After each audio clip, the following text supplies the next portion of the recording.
We're learning about networks and networking terminology. In this video, what we're going to look at are intranets, extranets, and VPNs. And this is kind of categorizing networks by access.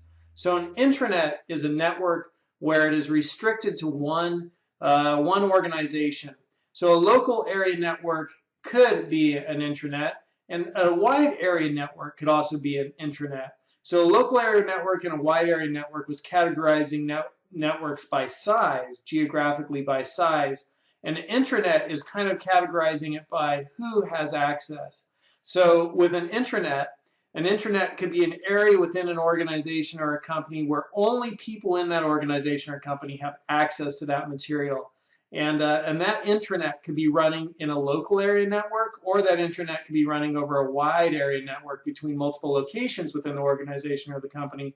But the intranet, really the idea behind it is this prefix here, intra, which is on the inside, within. So it's within one company or organization. Only the employees within that organization or that company have access to the intranet within that organization or company.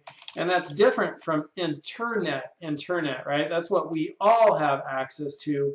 And the intranet would only be what people within one organization or company have access to.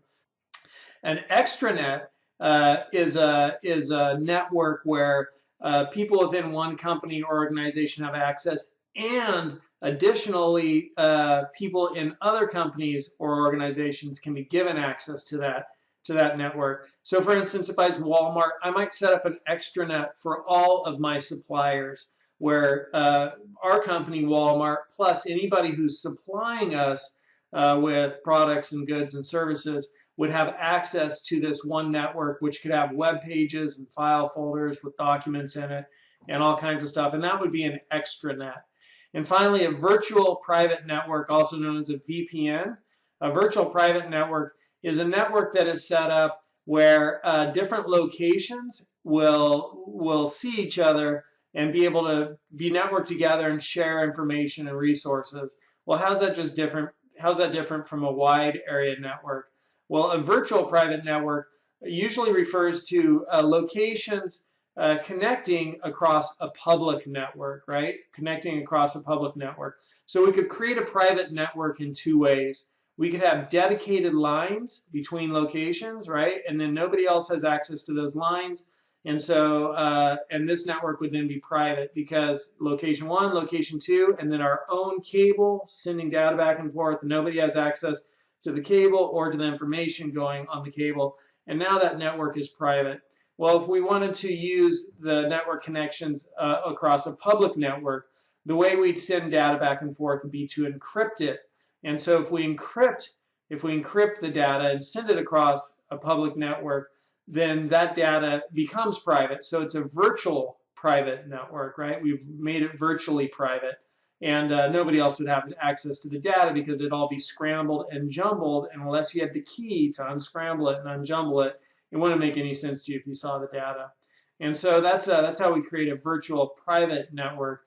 It is connecting different locations in a private network across a public network, and we do that by encrypting the data. And when, like, I go to Amazon, if I'm going to log into my account at Amazon, right, we have encryption here with HTTPS, which is secure, and so we are encrypting data that way. But we wouldn't normally refer to me having now a virtual private network with Amazon.